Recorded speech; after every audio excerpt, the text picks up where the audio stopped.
Hi everyone, good evening. How's everyone doing? Hope you're all fine. Hi everyone. All right, who is ready?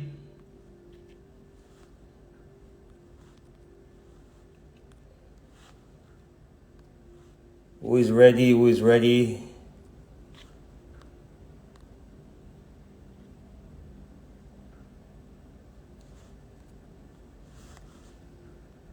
All right, this is another segment of Canada Immigration Cafe.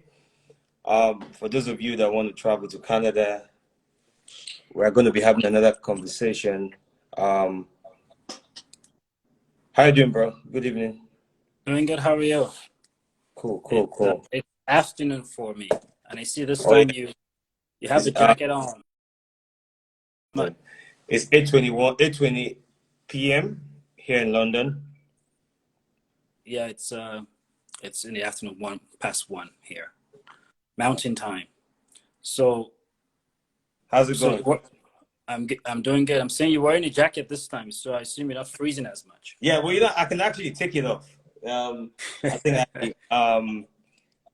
I had them come to heat the apartment for me, so I think I feel better now. But I just get paranoid because every time I sit some part of the apartment, I feel very cold. So Right. yeah, let's do That's this. good. That's good. Awesome. So yesterday, I think yesterday was my best session so far because we're able to get into a few details about the more like very relatable details on the Canada Immigration Cafe. So for me, it's very important that whatever we're doing, people need to um, understand the conversation. Get to what's the right word? Get to have that information. Get to learn something. Sometimes um, information cannot. So let me give you a short story. When I used to do events, right? I always believe that if the guys I'm looking for are not on the road, right, to get these flyers, their gate men, their house girls, house boys, whatever you call their stewards, are always going to be in the market or at different bus stations going to the market or coming back from the market. So this is what I always do. So I'll get my guys that we do promotions together. We go to those bus stops, hand out these flyers to the house boys, house girls that we see, the bike guys, you know, when they get home, they'll definitely drop those flyers in either their kitchen, the person that we're looking for will see it. Sometimes information is like that. So the people that really Right. need the information are not available for you to see the information. So what they always do is you look for it's like you look for the people that will take that information to them. It's like the U.S. election. You could watch it on CNN. You could watch it on BBC and the likes, but because they're able to give us the right information. So for me, I believe that this is a platform that, with consistency, will be able to build that opportunity for people to have more information about traveling abroad, especially Right. traveling to Canada. So yeah, um, sorry, I made a mistake here. So I want you to just do a quick recap of yesterday, and then we'll go. Awesome. So this is a series we started.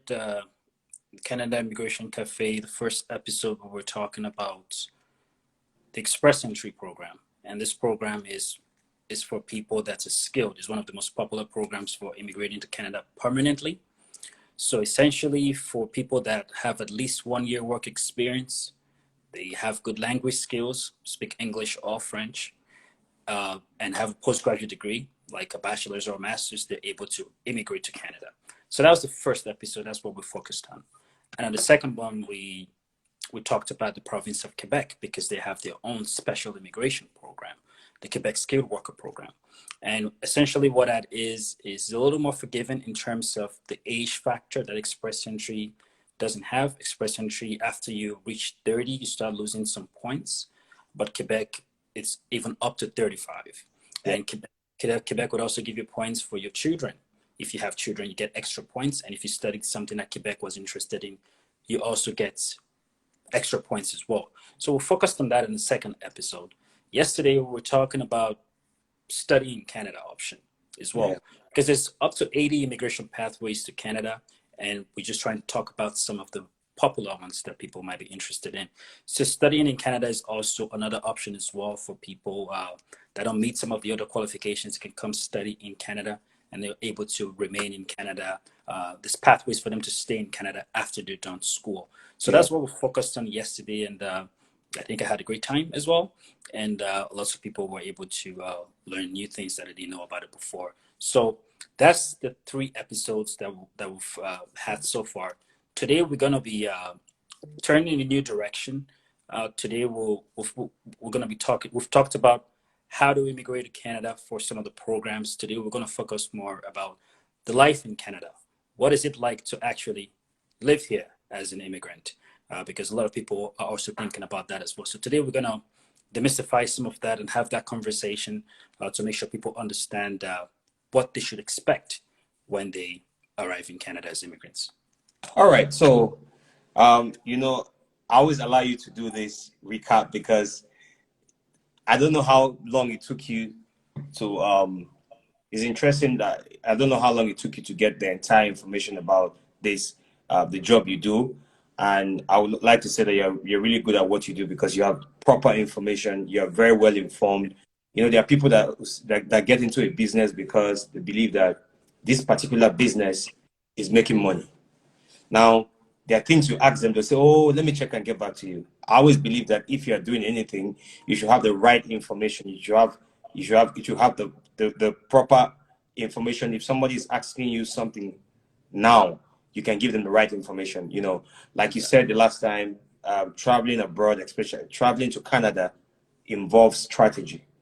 Or if you want to live in Canada or school in Canada or work in Canada, you require a strategy. So someone like you to Findo Immigration, what you guys basically do is sit down with these guys and build that strategy and make sure that someone gets successfully into Canada. Now, before I start, what is the most difficult application you've had, what you've handled that the person almost did not get the visa? What was the most difficult one?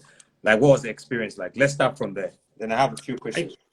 I think part of the difficulty, well, the most difficult one anyways, is when you ask clients for documents and they take forever to get you what you need.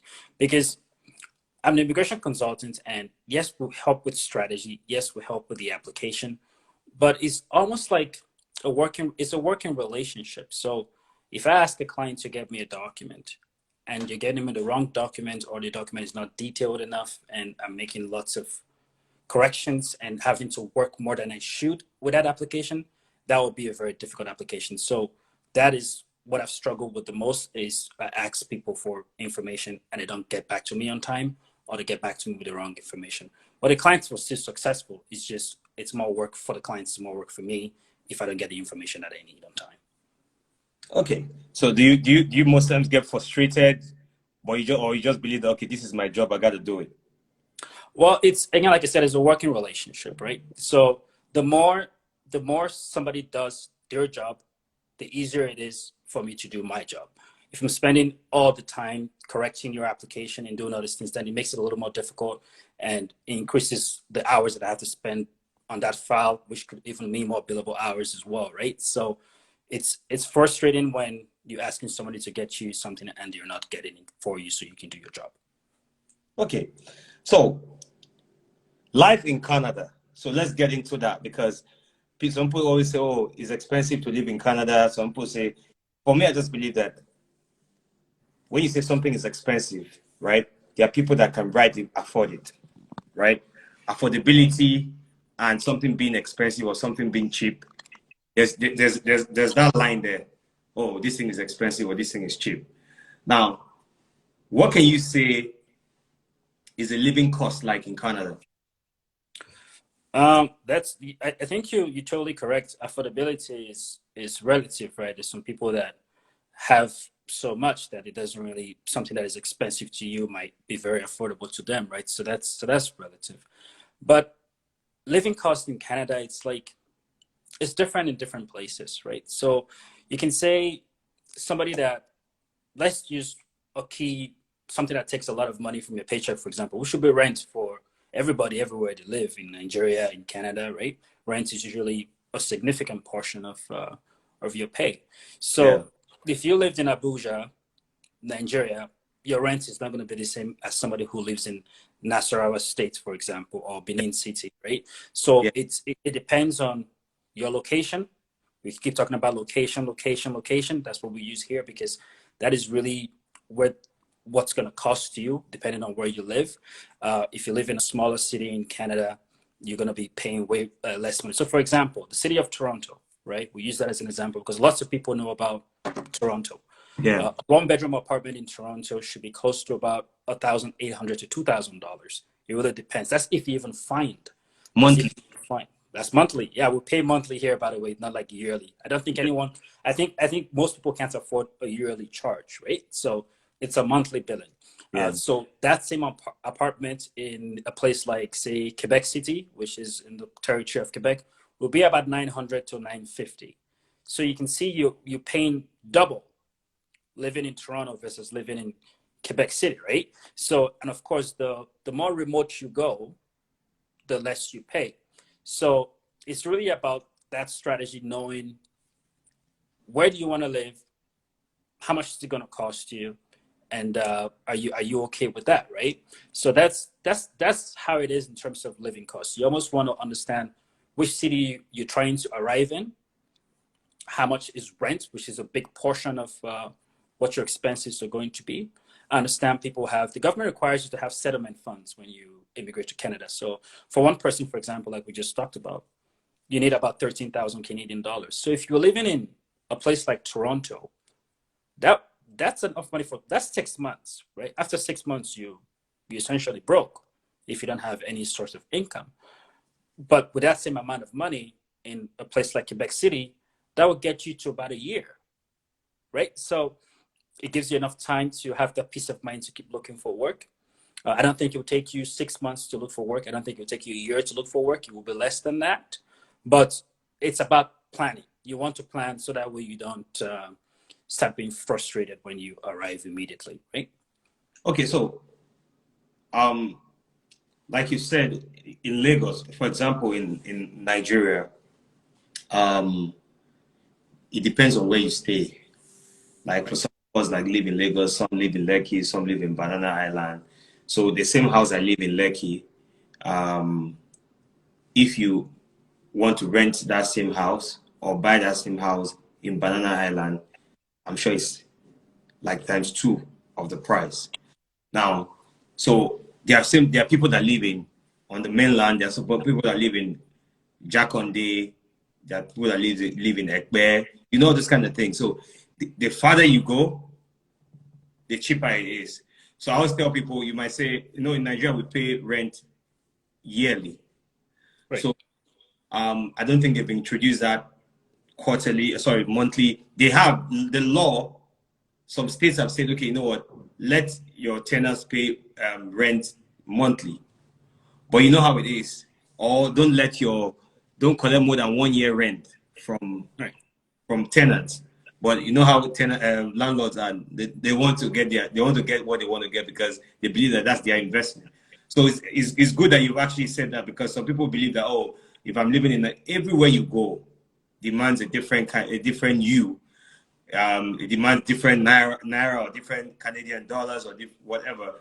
But you need to be ready to get there. And for those people that want to move, it's affordability. Can you afford it? Can you make it happen? And that's it. So how much money can I make working in Canada? So like Well, you just said something. In right. Toronto, you can get an apartment for $1,900 Right. for a one bedroom. Right. Now I'm thinking about it. Whoever is going to be paying $1,900 monthly for an apartment in that area for a one bedroom needs to be making at least $4,000 to $5,000 a year, a month, to sustain you, to sustain your rent and sustain feeding, transportation, and all of that. So, Right. how much money can I make working in Canada? Well, I guess the first question is how much money do you want to make, right? Yeah. That's where to start. But I like addressing money in a different way, because lots of people are very focused on the money, which is important. I'm not saying money is not important, but it's not the only measure in life of success, right? Because you can end up working and working so much that it will cost you, right? You can, for example, you can work, right? And work so much that you neglect your family, right? You don't come home in time. You don't have time to play with your kids. You don't have time to, you don't spend time, because this is abroad. You can literally work 24 hours a day if you want to, right? But at what cost, right? Because I don't think there's anything better than coming home on time and getting a hug from your children, right? So I want to put that out there, that money is not the only thing. It is important because it provides a platform for you to and have a good quality of life, but it's not the all of it, because you can't take this stuff with you. So let's start there, right? But in Canada, we have minimum wage laws, right? And in every province, there's a minimum amount of money that an employer is allowed to pay you, right? So I think the lowest would be Saskatchewan, which is about $11, 11.45, $11.45 an hour. And then the maximum that I've seen is Nunavut, which is about $16 an hour. So if you convert that into naira for the year, we're looking at about 7 to 10 million naira at a minimum. That's what somebody would make at a minimum. Now, of course, as immigrants, you don't want to. We don't immigrate here. We don't move our whole lives to Canada to come make minimum wage. Of course, we want to make a little more than that, right? But at a minimum, you'll be making anywhere from 7 to 10 million in whatever province or territory that you live in. So it really depends on. Some people have one job. Some people have two jobs. Some people, I've even heard people having three jobs, right? So it really depends. The fact that you live in say at any province that you live in, it doesn't necessarily mean that you're making more money. So you want to always be strategic and say, okay, well, do I necessarily need to live in downtown Toronto? Are they paying me enough to live in downtown Toronto? And if the answer is no, maybe you want to live on the outskirts and still maybe make the same amount of money, but save more on rents, right? So it's about that strategy, thinking about how much money could I make here? Do I need to be downtown? Can I work remotely? Does my employer need me to be downtown? And do I need this SUV that I'm driving all the time? So it's really about your personal preference and knowing how much they're going to pay you, how much you're going to be spending. But you always have to do that calculation so you don't end up being poor while living abroad. Okay, so listening to you, I was just calculating a few things. Strategy. It brought me back to the conversation, the strategy conversation we've been having. So when I went to Atlanta to visit a few friends. Some live in Buckhead, right? White they live like different areas in Atlanta. Now, I saw my friend's apartment in Buckhead. It was nice, but he was paying like about close to 3K a month. Now, my other friends who live outside Buckhead, they had slightly bigger apartment, and they were paying like 2K or so. But now, so when I was doing the maths, I found out that these guys commute every day because they have to always come to Buckhead. So they commute every day. So now, my question is, if I'm living closer to my work, or let's say I'm living in downtown or whatever, and others are living farther down. So in my strategy, do I have to incorporate gas, travel time, your time in traffic and all of that, and say, you know what, let me just pay this 1,900, because I'm going to be closer to my work. I don't need. So are those part of the strategies that if somebody is booking your one-on-one session, do you break down these strategies down there in terms of where you live, commuting, your job, the school for your kids, something that makes sure that, because don't forget, gas is expensive, right? Right. Commuting back and forth is expensive. So do you add this as part of your strategy when you're having these conversations with people that want to go to Canada? Yeah. So the first thing that I want to talk about before I respond to your question is in terms of like there's people struggling right now. Lots of people are struggling because they've rented this big apartment downtown. They're paying a lot of money, and as we know, the way we work is changing, and now we have remote work. Some people can work remotely. You don't necessarily have to live downtown to work, right? So if you are living in the outskirts, for example, and maybe you have to come to work once a week, once a month for a team meeting, you might be okay.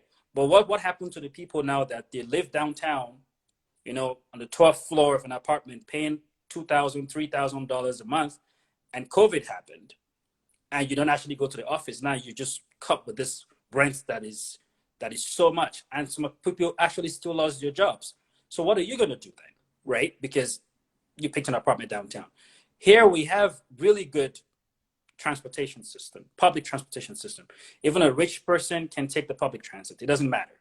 You see somebody that's is famous, is rich, but sometimes it's just in a public transit, just like you, on a train, and they have a monthly pass, right? And the monthly pass is way cheaper than gas, right? So you can still commute and still be okay. So it's really about that. In terms of like the consultation, what we do, immigration is it's about planning, it's about strategy, like we talked about, right? So the first thing I will focus, what we focus on our consultation is the immigration plan first, because we're trying to help you get the right strategy so you can immigrate to Canada. But after the immigration plan is working the way it should, then we move on to the settlement plan. Where are you going to stay? How much can you afford? What career are you trying to look into? Like, where do you want to stay? What school are your kids going to get into? So now that's the settlement part of things, right? And then after that, there's a career plan, or sometimes even career transition plan. So it's 3 phases. First, you immigrate. Number 2, you settle. And then number 3, you try and live your life. You try to integrate, try to get a good job, and you try and figure out what works for you. Yeah. But we don't like confusing people with too much information, because we want to, if anything, reduce so they can focus. So the first step is the immigration plan. That's what we focus on in the strategy session. We have that conversation in general, where do you want to go? But after that, we always work with our clients about settlement, and we'll work about career transition. So it's a 3-step process, but we never start with career. We start with the immigration plan, because it's the most important. Because to do all of this stuff, you have to get into Canada first. So that's what we focus on. Okay. My next question is about jobs, right? What jobs are in demand in Canada? So I'm planning to go to Canada. I already know that, okay, if in America, they also, if you hear that if you're a nurse, or but I know Canada has like jobs that are really much in demand. And what are these jobs that are really much in demand in Canada? Okay. So first, I'll say everything that you're into is in demand in Canada. So let's just put a blanket statement there first, just because Canada is not as populated as a lot of countries. So we need a lot of things, right? But of course, there's always going to be professions like technology, IT, that is always going to be in demand. The service industry, like the nurses and the receptionists, and even truck drivers are also in demand here. So we have everything from very high skilled jobs to very low skilled jobs, and everything is in demand. Yeah. Health like nurses and stuff, that would never go away, right? There's always going to be need for nurses, need for IT people, engineers. It's always all in demand. So whatever that you do, wherever you're from, there's room for here in Canada. Everything is in demand. In last year, for example, a truck driver in Montreal, not a truck driver, a bus driver, so driving the City Transit. It's called STM, which is just like the bus company in Montreal. Made $70,000 that year. $70,000 is about 21 million naira. This is driving a bus. Like, you know how we have regular bus companies. Yeah. That's 21 million naira that the person made that year. That is a lot of money. And I talked to my professor because I was in French school at the time, and I said, how come a bus driver made 21 million naira, $70,000 a year, and he doesn't even have a degree? Because this is just high school diploma. That's what you need to, and a driver's license, of course, right? And he said, you know, a lot of people get degrees just for the title. But I'm telling you, you will still do very well if you just picked anything that was in demand. You don't need a PhD. You don't need to go back and do, you know, the second PhD or master's or second master's. There's plenty for everyone. You just got to find something that you are passionate about that would help you and your family sustain yourself, and you'll be okay. So I hope that that helps answer the question. So good question. It's just it's what really matters is getting in and being dedicated at the job you have.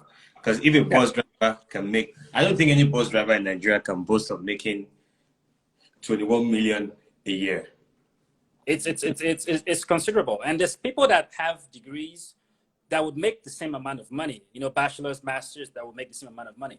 Some people even make less than $70,000 a year, right? Even with your degrees. Of course, the bus driver probably did overtime and worked a little extra and made that money, of course. But at the end of the day, he didn't need a degree for it. So that's what I'm trying to really, you know, show people, that at the end of the day, it's really depends on what you want to do, and knowing that it's in demand and just working through it. You don't need a master's and a PhD to make the stuff work. Okay, that's right. So where can I settle faster in Canada? Where can you settle faster? The question is, it depends on what settling is for you, but it depends on how much money you have too, right? I've lived in smaller cities. I've lived in big cities. When I first came to Canada, I lived in a small town in British Columbia called Vernon, and I lived with a Canadian family, right? So it's called homestay. So I lived with them. They helped me out a lot to integrate into Canada, and I found that experience to be wonderful. For example, because I got that interaction that I needed. Where you can settle faster, first you want to look at your settlement funds. How much money do you have to come to Canada? Do you want to be in a big city like Toronto? Do you want to be in a smaller city? Bless you. Thank you. But I also find that smaller cities, in my opinion, help with the integration process a little better, because everyone is going to know everybody. Everybody's going to say hello to you, and you will feel more at home if you start in a smaller community than if you went to a big city like, say, Vancouver or Toronto, for example, where nobody knows you, and quite frankly, nobody really cares, right? So it really, you don't want to come here and be lonely. You could be lonely too. We need to talk about that, right? Because as part of your immigration process, integration is very important for you to feel at home, for you to start looking for a job. So if it is possible to live in a smaller community than in a big city, maybe think about that. If you know somebody in a city, maybe go where they are. Because I lived in Canada 12 years, and sometimes I have friends all over the country, and somebody would say, oh, your friend is in this town. How come you guys never hang out? The country is huge. You know, I tried driving from Montreal to Vancouver one time. I was on the road for 1 week. It is huge. I was driving. For Montreal. Montreal is like right close to Toronto. Yeah. Vancouver is in the West Coast. So I was on the road for a week. If you're going to drive Canada from coast to coast, it will take you about 60 hours of driving time. 60 hours. So you driving, you park, you drive, you park. No, this 60, if you want to do coast to coast without any stopping, that meaning you're driving without any stop 24 hours, that's 60 hours. Of course, you're going to take breaks, right? And if you take breaks, 10 hours a day, that's a week. You are driving for 1 week. Ontario alone is a 24-hour drive. It's massive. I can't even explain how big this country is. right? So of course you want to look for a place that if you know somebody, maybe that's where you want to go. If you don't know anybody, I would say maybe go to smaller communities so that way you can integrate a little better because people are going to be checking up on you. They know a new immigrant is in town. They're going to try and help you out a little more. But if you go to a very big city, it's a little more expensive and it might be a little difficult to also integrate.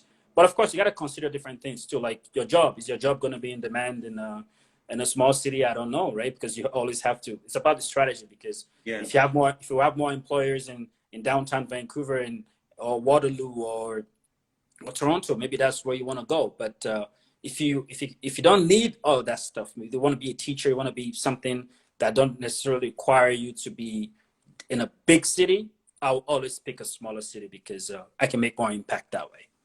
So I hope that makes sense. Yeah.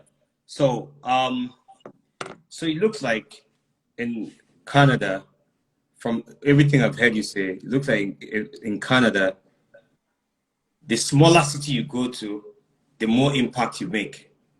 Yeah, and it will also be less expensive for you in terms of living costs, right? Hmm. Again, the settlement fund for one person is about $13,000. We talked about if you are living in a metropole, Toronto, that will get you 6 months, and that's it. So you better find a job within that 6 months and try and start making some money, because you got to rent a house, you got to buy furniture, you got to feed yourself.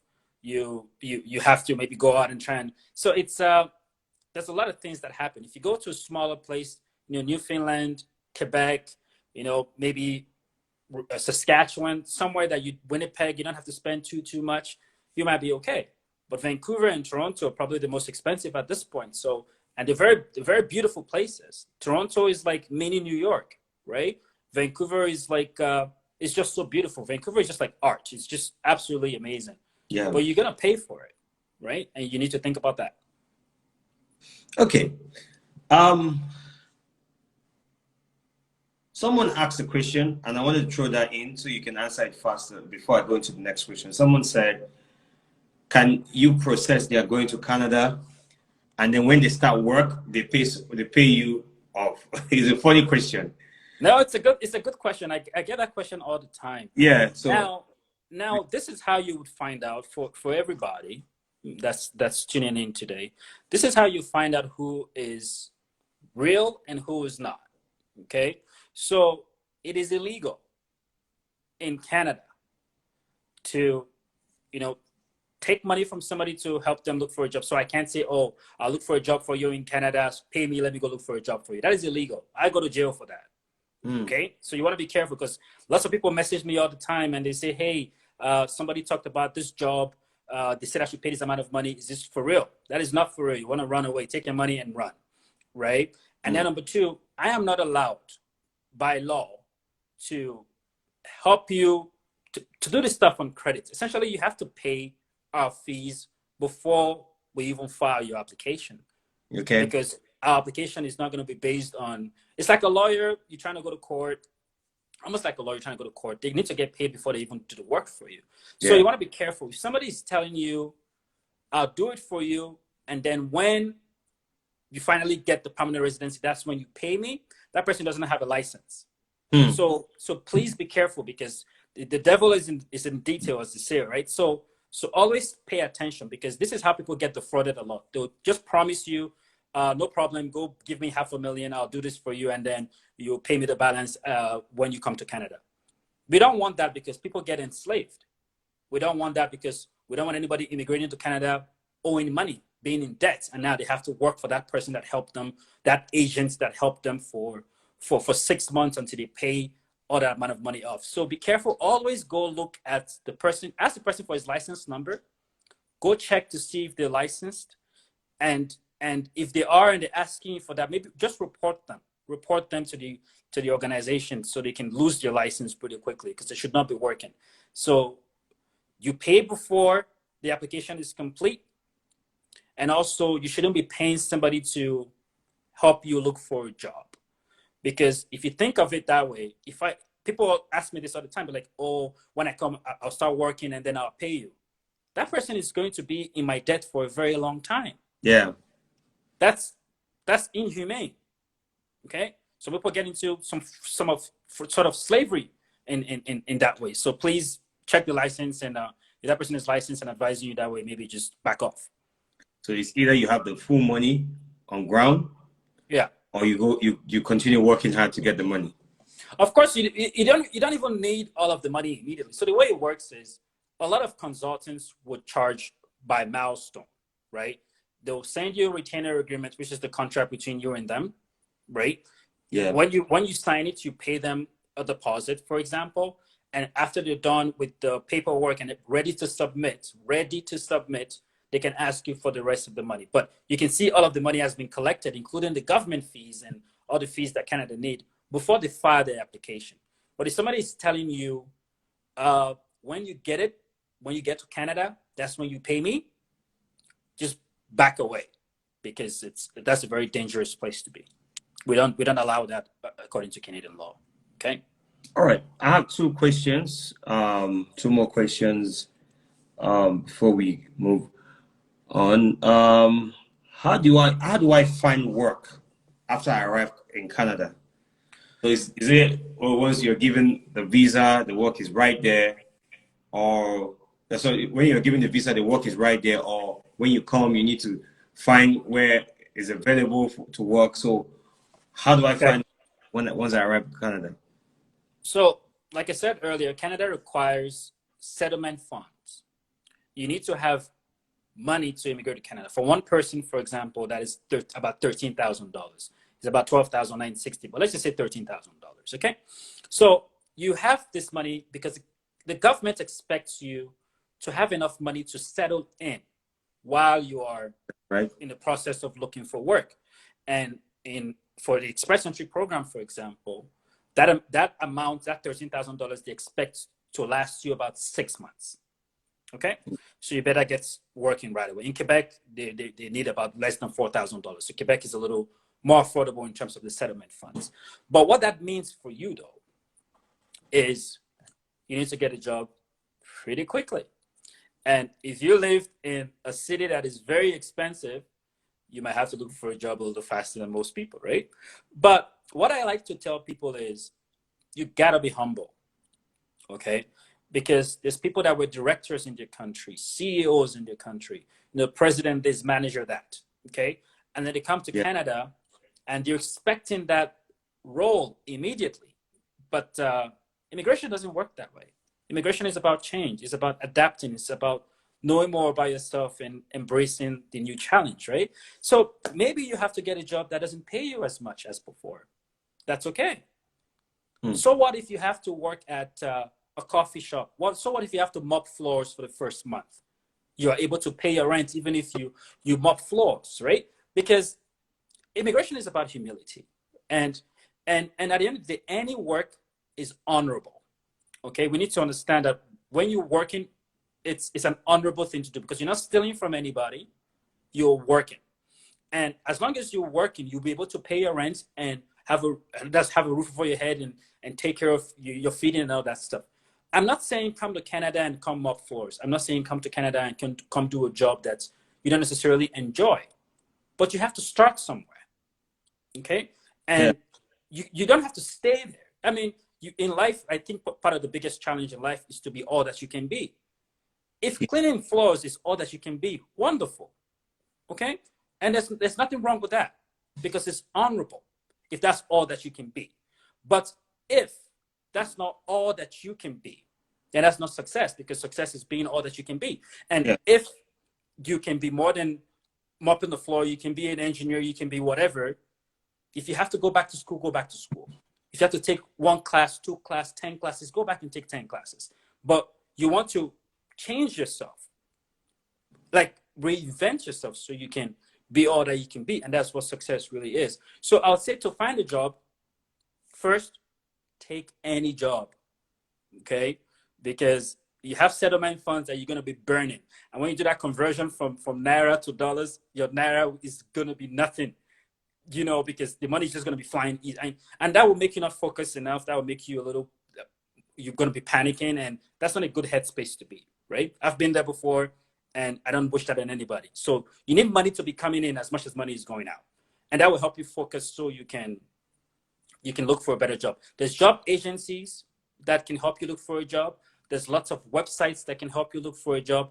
The wonderful thing about Canada is, it's not about, my cousin is the president of this company, he's going to hire me. Here, we try to be fair, okay? It means we give everybody a fair opportunity. So you apply just like everybody else, and we will go through the resumes just like everybody else. Of course, there's always going to be human bias, like this person went to the same school as me, but you want to start there. Also, people want to work on their resumes, which is curriculum vitae in some countries. You want to work on your resume, and you want to make a Canadian standard resume. Because yes, people say they're not biased, but mentally they could be. You never know, right? So you want to make sure the resume doesn't show that you don't know what you're doing. So you want to work on that resume so it looks a little more Canadian. I've seen some Nigerian resumes that have local government areas, marital status, how many kids they have, dates of birth, all that stuff gone. We don't need any of that, because that could lead to discrimination. Somebody can look at your age and say, this person is 30-something years old. I don't think he's going to make a good manager. We don't want that kind of unconscious bias. So we don't put all of that stuff in our resume. We want to know, of course, your credential, where you went to school, your work, your abilities and stuff like that. But we don't want to know your age and all that, because it leads to discrimination. There's even been debates, like conversations about not even putting names in a resume, because names could lead to discrimination too. Somebody sees, for example, that you have a name they can't pronounce. They don't even want to call you because they're a little afraid that, they might not be able to pronounce the name, and it just kind of throw you off, right? So that's the conversation they're having now, but people want to be careful. So you do that, but I'll say, to answer the question more directly, it starts small and grow from there.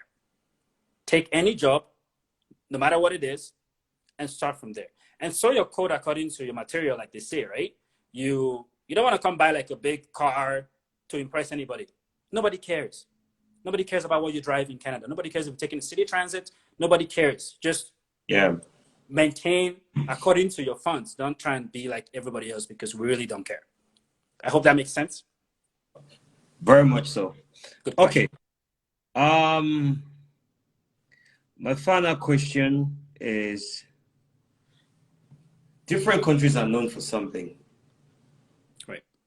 As an immigration consultant, what is Canada known for? What is that thing you keep, whenever you tell your clients, this is what Canada is known for, they feel very excited and willing to and wanting to come to Canada? Canada, for me, it means a lot of things, right? It means a lot of things.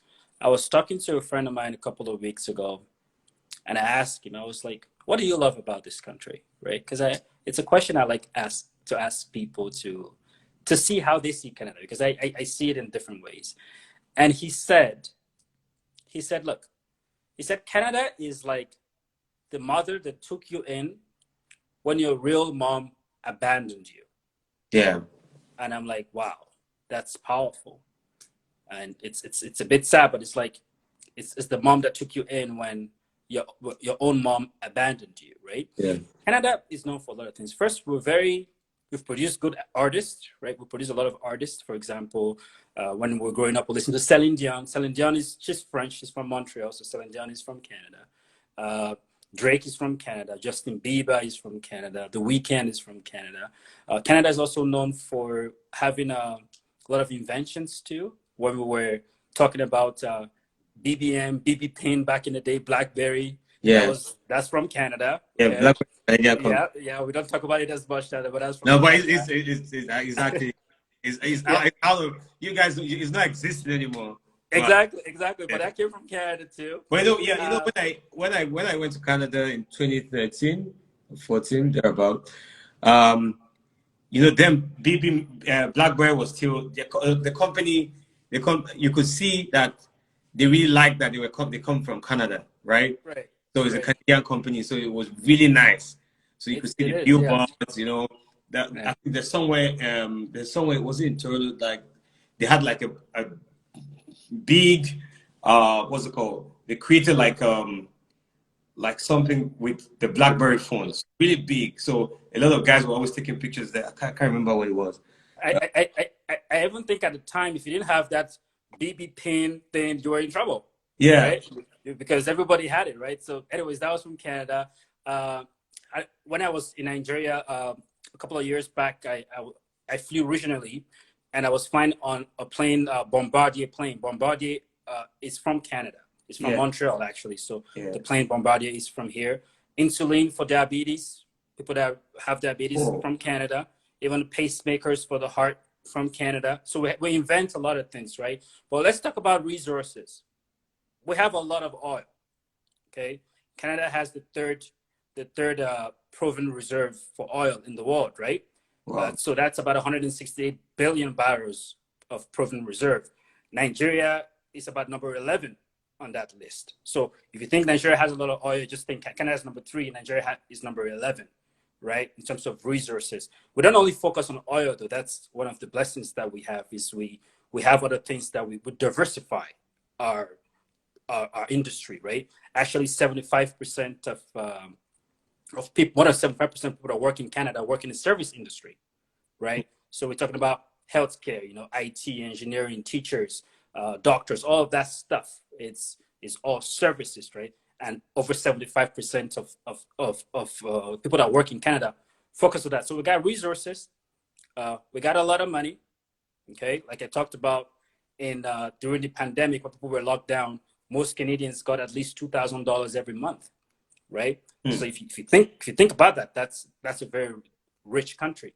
Canadians are also very polite, okay? So you bump into somebody by accident, for example, and they'll tell you sorry, right? Now I've traveled to different countries, and that might not be the response you might get from if you bump into somebody by accident. But a Canadian would say, "Oh, sorry, are you okay?" But in some other places that you travel to, you might get a very nasty response if you did that. In Uh, Nigeria, in Nigeria, if you bump into someone, you first whoever was bumped into just first check his phone, check his bag, check right. everywhere to make sure that he's Because the pocket picking, right? You might have lost your wallet or lost something. yeah. You might step into someone's shoes, white sneakers, and you might get a very nasty response as well because you don't step on someone's shoes, right? Uh, Also, Canada is known. Canada is the second largest country in the world, right? So it's huge. Like I talked about, if you want to drive from coast to coast, that's 60 hours of driving time, and of course you're going to take breaks. That's about a week worth of driving. That's how big this country is, right? And for me, Canada is very welcoming. It's very multicultural. We have people from everywhere, and being an immigrant makes you even more compassionate because you understand what it's like to to live in different places. You get other people's perspective, right? But at the same time, even if they're very welcoming, they also mind your business. So all this. So my mom visited me one time while I was in school. I think I just graduated. So she visited me, and I went to work the next day, right? And then I went to work, came back. My mom was still home, and she said, "Best they didn't show up, right?" And I said, "Mom, what do you mean? Who didn't show up?" She's like, "Oh, the neighbors didn't show up." And I said, "Well, Mom, they don't do that here, right? They don't. I don't even know my neighbors. I live in a bigger city. I don't expect them to come knock on my door and say, 'Oh, your mom is in town. Oh, welcome. How are you feeling?' They mind your business." So that could be a cultural shock for some people, right? Because Yeah. you expect you come visit, you expect people to just show up, bring you cake and bring you drinks and say, "Welcome to Canada." In a big city like Toronto, that's never gonna happen. And that's the life. Like you rarely know your neighbors. And so you want to be careful about that. That's why I say a smaller community is probably what I recommend because maybe they would say hello to you a little faster than in a big city where everyone is busy, everyone's trying to hop on a train and nobody really has your time, right? So Yeah. there's cultural shock for sure. People want to be careful about that. But like to answer your question, Canada is known for a lot of things. It is a wonderful place. I've been here for 12 years. I started as an international student. I was a worker, became a permanent resident. I'm a citizen of Canada, and I have no regrets. And I want more people in the year coming, 2021, to thank Canada because there's plenty here for everyone. Okay. I believe that every day our conversation gets really interesting. But tomorrow is Saturday. Guys, if you're watching this and you have a brother, a cousin, or a sister who is interested in our conversation about Canada or moving to Canada, please, right now, you can check his Instagram is right here, Tofino Immigration. He always says Canada awaits you, right? Right. Yeah, so it's very important because I see there are a lot of people I know that currently live in Canada, right? And you're one of them. So there are a lot of people I know that currently live in Canada, and it's actually a very calm place to stay. Canada is sitting on a landmass of about 9.9 million. All right, so and Quebec itself is bigger than Nigeria. Just the province of Quebec, it's bigger than Nigeria. That's just one province. You can't drive if you want to drive through this country. You better rent a big. It's got a recreational vehicle, RV, so you can pull over and sleep. And because if you tried it, you can't do it. It's huge, right? So it's people are asking a lot about my Instagram handle. It's Tofino Immigration. Maybe maybe you should type it up and maybe pin it for a couple of seconds so people just can. type something, then I'll pin your. So just type here. I'll just pin it. Let's see. Tofino Immigration, please, guys. Tofino Immigration. Yeah, that's the Instagram handle. So you can just give us a shout, give us a follow. Don't hesitate to book a consultation on our website. Our website is tofinoimmigration.com. And we'll be having, this is a series, so we'll be having different conversations about different things over time. Christmas is coming, so maybe we'll take a break so you guys can focus on the holidays. But as you enjoying the holidays, be thinking about what's next for you in the new year, right? Because Canada awaits you, and there's plenty for everyone here. So you want to start thinking about what the next stage of your life would be, right? So it's important to think about that. All right.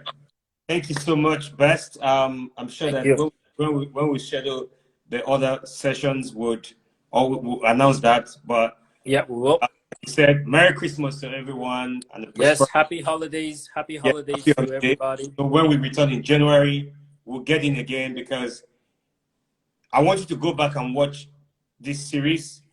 This is the fourth one. Go back and watch this. Keep watching and keep watching. You will understand the journey we've actually taken to get to the fourth session, because it's very important. I've learned a lot about Canada that I didn't know, though I've been to the country. But right now I'm learning about Canada. So I'm thinking in my mind right now, Ubi, you need to move. Ubi, you do because that day when we were talking and the lights went out, I was like, you gotta come here now, right? So you see, the light cannot go up now because because you're in London. Because you're in London, so all right. Yeah. So thank you so much. I really appreciate you for taking our time to explain to people your wealth of knowledge. I pray everyone can tap into it. Guys, send him DMs, bombard him with DMs. You know, he's very energetic. He will answer all your questions and even more. At So 3 o'clock in the morning. At 3 o'clock in the morning, I'm usually awake at night too. So yeah, it's good.